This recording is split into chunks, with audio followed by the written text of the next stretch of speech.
Olá, amigo espectador do Formiga na Tela, seja bem-vindo a mais uma edição do nosso videocast semanal. E hoje nós vamos falar de uma HQ romana, quase, Peplum, de Blut.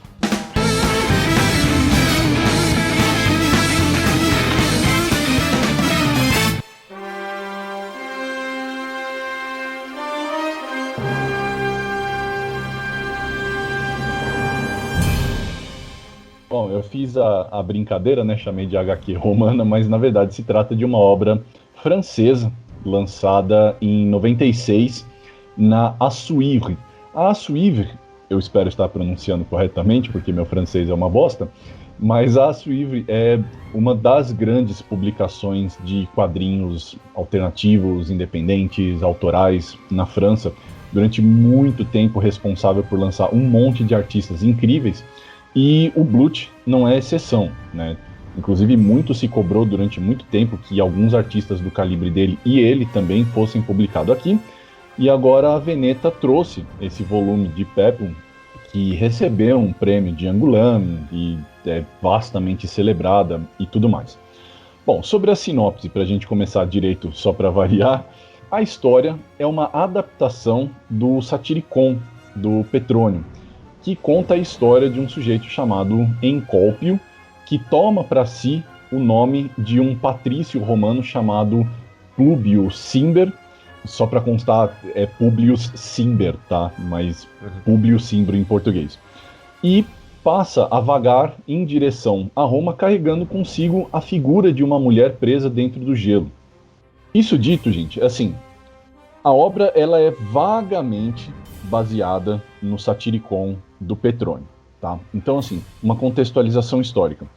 O Satyricon original, ele se passa na Roma de Nero. Inclusive, o homem que, em tese, escreveu essa obra, Petrônio, viveu como um patrício, como uma figura da nobreza durante esse período. Enquanto a obra do Blut se passa imediatamente após do assassinato do Júlio César, ou seja, no segundo triunvirato. Então aí tem uma diferença razoável em termos históricos. É importante ressaltar que o Blut, ele pegou o que é um recorte dessa história, que por si só já é um recorte de si mesma, e fez uma adaptação. Por que eu estou dizendo isso? O que a gente conhece do Satyricon hoje, gente, desculpa a aula de história, mas aqui eu estou no meu terreno, então eu estou me divertindo. Mas o Satyricon original a gente não conhece, porque o que sobrou dele, na verdade, foi muito pouco. A gente tem excertos, fragmentos, que são de livros, inclusive, que já estão no meio do caminho, os livros 14, 15, 16, alguma coisa assim, bem no miolinho, que nos dizem que a obra era, inclusive, muito, muito maior do que o que restou a nós. Então, assim, mesmo o Satyricon original, por si só, já é um recorte da cultura romana.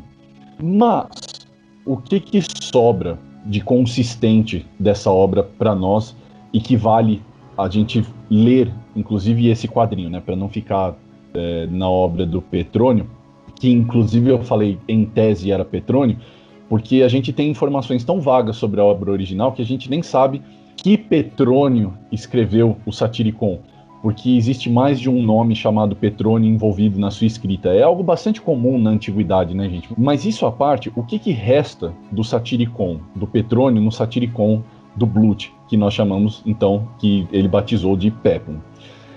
A questão da sátira. Peplum é essencialmente uma sátira e de muitas maneiras, e eu sei que se tiver algum amigo historiador aí assistindo a gente, isso pode parecer até um pouco ousado, mas eu acho que de muitas formas Peplum é uma sátira até mais pungente, incisiva, impactante do que o que sobrou da obra original. Claro, levando em consideração que o que sobrou da obra original é muito pouco. E por que eu digo isso? Existe uma má compreensão do Satyricon original do Petrônio como se fosse uma obra de comédia. E ela não é, tá, gente? A gente tem essa falsa impressão de que é uma comédia porque ela usa muito de ironia e usa muito de recursos satíricos, e porque a gente hoje confunde sátira com comédia, a gente acha que aquilo é comédia, e não é. E eu acho que a obra do Blut, ela é tão crua, ela é tão impactante tanto na arte quanto na narrativa, que ela, inclusive, até para termos de compreensão literária, nos ajuda a nos lembrarmos o que é uma sátira, que é, na verdade, uma extrapolação. Ela assim, ela incha aquilo que ela quer criticar para que a gente possa perceber o quão ridículo aquilo é. Falando em termos de, por exemplo, lógica filosófica, uma sátira é meio como uma falácia do espantalho, em que você aumenta a explicação para que seja mais fácil atacá-la. E é isso que eu vejo que o Bluth está fazendo, não apenas na narrativa, como na arte, né, cara? Sim, sim. É importante dizer também que há de se fazer justiça, né, de colocar um autor desses no catálogo nacional, porque o Bluth, sabe, se você pegar aqui a edição do Peplum e dar uma olhada aqui atrás, você vai ver que é um autor super celebrado, embora, assim, muito, muito desconhecido aqui para nós, né. Existe toda uma saga até o Peplum se tornar um álbum, né, porque ele foi publicado numa revista da Casterman, né, que é super tradicional, né, uma editora que já secular da França.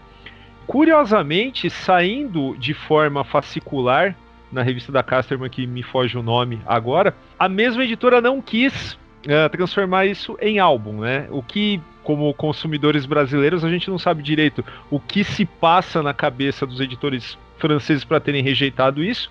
Acaba que demora um pouco, né, para que isso saia em formato de álbum, né? Felizmente aqui chegou o prefácio do Rogério de Campos, explica todo esse contexto, né, a importância do autor, a saga da revista seriada até se tornar uma edição encadernada, como também essa diferença entre o Satyricon do Petrônio em relação à adaptação que o Bluth faz aqui, né, que assim tem toda essa contextualização histórica nas diferenças cronológicas e etc.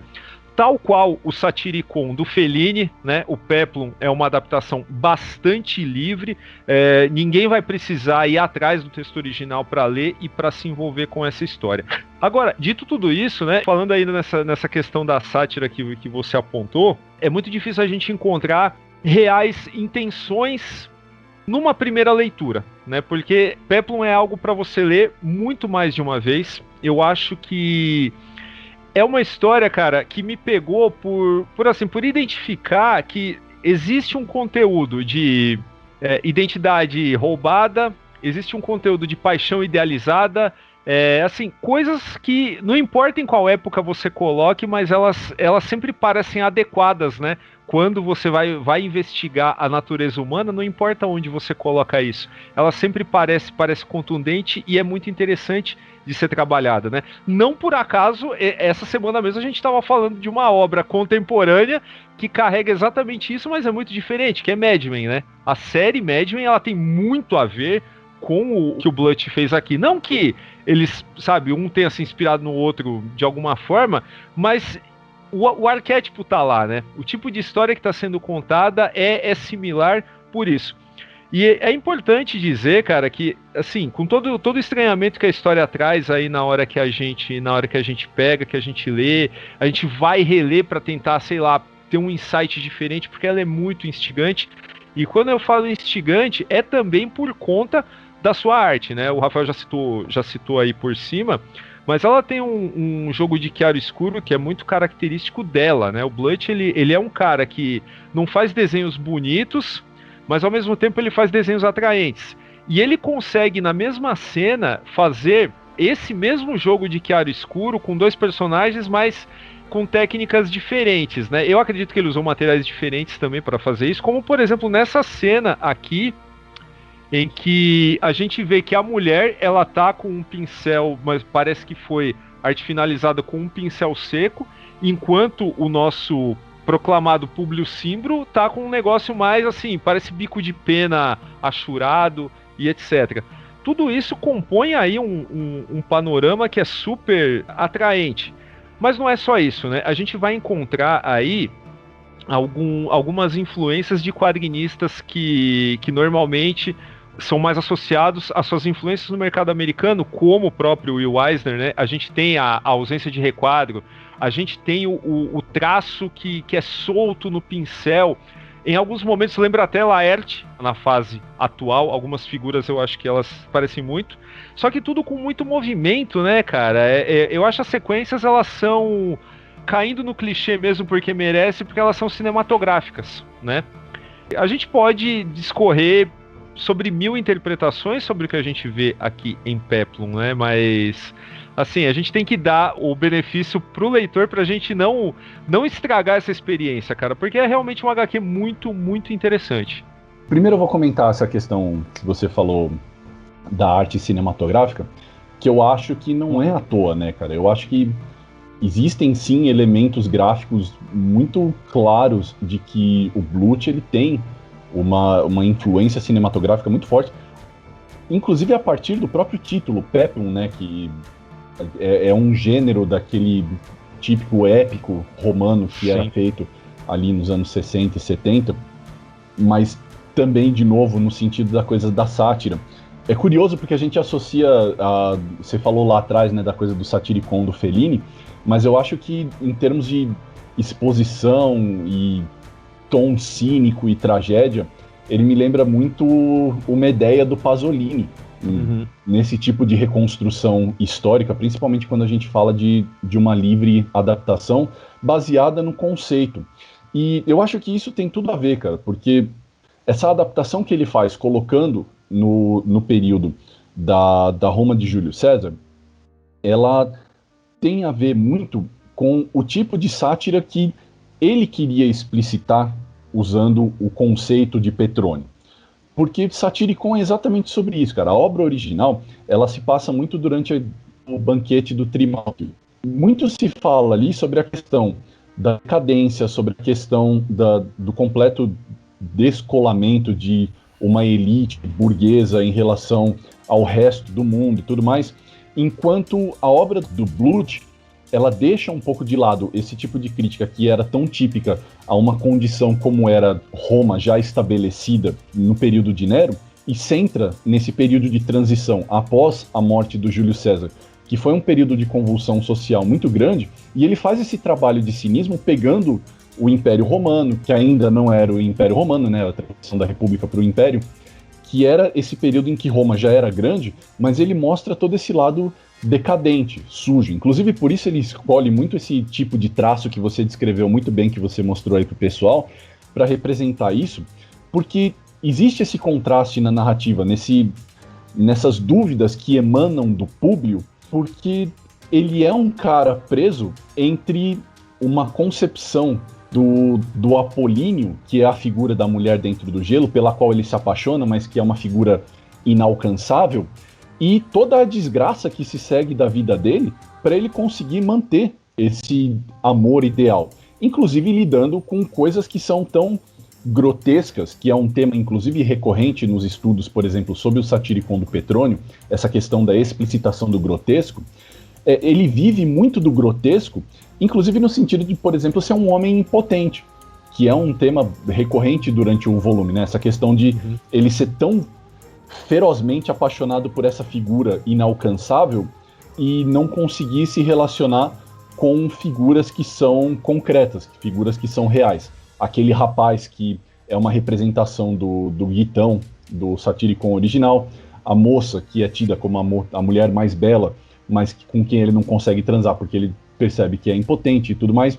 Então a brincadeira que o Bluth está fazendo, e eu digo isso, brincadeira, porque de novo, é uma sátira, tem muito a ver com isso, de pegar esse cinismo filosófico que existia na obra do Satiricon e transformar numa narrativa que seja compreensível para o leitor moderno. Porque esse cinismo da vida, de todas as desgraças, de todo o grotesco que cerca a vida do Públio, é contrastado com esse amor apolíneo, com essa idealização platônica da figura que existe no gelo, e que, assim, sem dar spoiler para o leitor, mas eu peço de verdade para que vocês prestem atenção em como o volume termina, porque eu acho que é uma conclusão brilhante para essa linha de argumentação que a gente está trazendo aqui. Inclusive, fica aqui a minha dica para o amigo espectador. Se você tem interesse por história romana, eu recomendo fortemente um volume chamado A História da Vida Privada, volume 1, tá? Do Paul Veyne, que é provavelmente um dos melhores volumes sobre a história da população romana e não sobre a história da realeza, da nobreza romana já escritas, tá? Eu recomendo fortemente. Mas o Paul Veyne, ele diz assim, ó, como diz Auerbach, o autor de uma obra chamada Mimesis, a antiguidade ignora o sério. Para falar de temas realistas, ela só conhece o tom satírico e não o tom sério e neutro do romance burguês.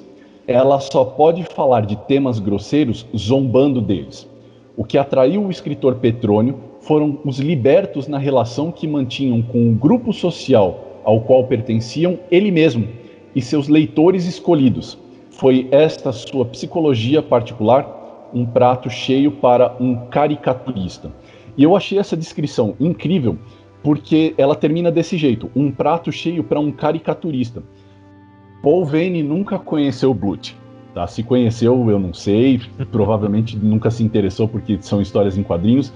Ele talvez nunca tenha conhecido, e eu não sei se Bluth conhecia Paul Veyne, ou conhece, né, Paul Veyne, mas é curioso porque tudo dentro de Peplum é uma grande caricatura, tanto na narrativa, como nós viemos apontando, quanto na arte que o Daniel já mostrou aí. Então, assim, é tudo uma grande caricatura no sentido de uma sátira. É tudo tosco, é tudo grotesco, grosseiro, mambembe. E isso ressoa muito em como leitores, como o Daniel comentou muito bem, porque ela carrega um tom de aporia, né? Aquela, sabe, dificuldade, uma dúvida decorrente da impossibilidade objetiva de você obter respostas ou conclusões para indagações filosóficas, que é uma constante na vida real, né, longe daquela idealização platônica que a gente mencionou. O Bluth, ele acaba representando muito bem na obra. Então eu corroboro fortemente com o que o Daniel disse. Peplum é uma obra para você pegar e ler diversas vezes, porque ela tem muitas camadas que você consegue acessar se você se permitir entender a interpretação que o Bluth está fazendo dessa obra. Exato. Agora, se o Bluth não conhece Paul Veyne, com certeza ele conhece Thomas Mann e Luchino Visconti, né? Porque tem um conteúdo fortíssimo de Morte em Veneza aqui também. E eu ainda queria ressaltar, apesar de tudo, parece que a gente tá falando de um negócio super hermético, sabe? Que vai chegar no final e você fala, puta, acabou aqui? Tá faltando página, não sei o que lá. Não, na verdade, não é bem isso. Eu acho que, como eu já li esse álbum 2 vezes, eu sinto uma catarse em determinados desfechos, né? Tem entre aspas, um semi-epílogo, depois você tem algo que realmente encerra o álbum, e eu acho que em 2 frases, em 2 acontecimentos, a catarse do leitor, ela vem, entendeu? Mas isso não significa que é algo fácil, né? Ele pode te dar alguma coisa para encerrar a jornada do personagem. Essa aqui, ok, ela tá muito bem encerrada. Só que a jornada do espectador, do leitor, é uma outra coisa completamente diferente, né? Nós aqui, como voyeurs passivos, né, do negócio, a gente só pode elocubrar em cima, sabe, reler, né, tentar extrair o máximo de coisas possíveis, porque apesar de ter pouco texto, né, tem muita página que é só, não vou falar correria, mas a ação mesmo, no sentido pleno da palavra, apesar disso, ela não é uma leitura fácil, não é algo descartável, não é algo que você leva pro banheiro pra ler, sabe, em 2 dores de barriga que você tem, acabou, tchau, vou ler outra coisa, né? Não, é algo de muito mais substância do que isso, né? Aliás, você falou dessa coisa de encerramento, é até curioso, porque eu volto àquilo que eu falei lá no início, de muitas formas Peplum ser até mais contundente para o leitor do que o Satyricon, também por isso, porque o Satyricon do Petrônio não tem um encerramento, porque só sobraram fragmentos. Peplum tem. Eu concordo com isso que você falou. Assim, o Bluth, ele realizou etapas muito claras na progressão dos desafios impostos ao público, do ponto onde ele partiu até onde ele chega, que é uma história de decadência, né, muito clara. Eu acho que apesar de ter sido publicado originalmente de forma muito atabalhoada, né, como você bem mencionou, essa questão da publicação toda, eu acho que o produto final tem uma coesão que demonstra que o Bluth, ele sabia muito bem o que ele estava fazendo. Assim, a interpretação que ele queria dar para tudo isso, até porque tem muitas cenas realmente, assim, sem fala nenhuma, e quando existe fala, muitas dessas falas são retiradas ipsis literis do Satyricon. E como eu mencionei já diversas vezes, o que a gente conhece do Satyricon original é bem diferente dessa versão do Bluth. Então ele precisou fazer uma adaptação muito consciente, encaixando essas falas selecionadas dele na narrativa que ele criou, e tudo funciona muito bem. Então, assim, eu acho que é uma obra que faz muito, muito jus à fama que tem, a propaganda que foi feita quando ela chegou para cá, como uma leitura, não vou dizer indispensável, porque isso é sempre meio prepotente, mas assim, como uma leitura que desafia o leitor, e é uma daquelas obras cujas interpretações são muito, muito difíceis de serem esgotadas. E conforme eu já disse aqui diversas vezes em outros na tela, para mim uma obra é tão grande quanto as interpretações que ela permite. E se a gente permanece fiel a isso, então de fato Peplum é uma obra muito, muito grande. Só para encerrar, para a gente não ficar, sabe, enfiando muita coisa na cabeça da galera aí para atrapalhar na hora que pegar o álbum, eu acho muito adequado que o personagem principal aqui ele se apaixone por uma mulher que está congelada, né? Nós, como cidadãos aqui do século XXI, a gente sabe, né, que as pessoas não ficam conservadas em animação suspensa quando elas estão dentro de um bloco de gelo, né? Mas naquela época era um pouco mais difícil saber disso, né? E eu acho que é muito adequado que você represente uma paixão idealizada, sendo o objeto da paixão um corpo congelado, né? Porque existe um significado forte aí, o olhar, aquilo que eu projeto naquilo que eu tô vendo, e isso não é uma exclusividade somente do protagonista, ela é algo que, assim, todo mundo que passa por essa mulher fica louco, sabe? O fato dela estar envolta no gelo diz muito dentro da história. É uma interpretação mais fácil dentro desse conjunto, mas ela não é a principal. Eu não tô dando uma letra aqui que vai falar, pô, tô explicando para você o álbum. Não, na verdade, esse fiapo é o que vai puxar toda uma saga, né, que demora muito dentro da elipse de tempo que o álbum se propõe. É muito tempo que se passa, não é uma semana, 3 dias, nem nada. Então, na hora que você pega e junta isso como uma pequena peça de algo muito maior, isso funciona maravilhosamente e era só isso que eu queria falar. Não, cara, legal você ter levantado essa bola. Tem uma coisa que eu acho interessante nessa figura da mulher congelada, que é o Satyricon, ele tem, assim, muito daquela coisa de literatura antiga, de ter uma imersão em muitos elementos míticos, né, transcendentais, coisa de literatura antiga. Isso acontecia muito, assim, de Hesíodo, Homero, até os romanos, tipo Virgílio, etc, etc. Não que a gente saiba que Satyricon é de fato uma peça épica, porque de novo a gente não tem ela completa, mas eu acho que o Bluth encontrou um jeito de transformar esse aspecto mítico em um aspecto de um certo realismo fantástico, porque é a única coisa realmente transcendente, né, que a gente vê de fantástico que existe ali, mas acaba sendo também, como você disse muito bem, uma âncora para a maneira como a trama se desenvolve, né? E eu acho que tem um significado bastante aprofundado, apesar de que eu meio que já cantei a bola falando sobre a questão do cinismo da realidade e da idealização platônica, mas eu acho muito interessante a maneira como o Bluth representou isso, e principalmente a maneira como isso se desdobra, né? Como isso se desenrola, principalmente, e vou mencionar de novo, o encerramento, que eu acho muito interessante. Então foi legal você ter levantado essa bola assim. É isso aí, pessoal. Esse foi o nosso programa sobre Peplum, do autor francês Bluth, lançado aqui pela editora Veneta. Se você gostou de tudo que a gente disse sobre o álbum e se interessou, aí na descrição do vídeo tem o link para você comprar pelo Amazon e dar uma forcinha pra gente. Se você gostou do vídeo também, se inscreva no canal, deixa aí o seu joinha e, claro, visite a gente nas nossas redes sociais, Facebook, Instagram, Twitter, visite o nosso site formiguelétrica.com.br, a gente tem e-mail na tela, @formiguelétrica.com.br, você pode mandar sugestões, críticas, o que você quiser, e a gente tem uma campanha recorrente no Apoia-se, apoia.se/formiguelétrica, onde você pode contribuir com o que você quiser ou puder para ajudar a gente aqui. É isso, até semana que vem. Tchau!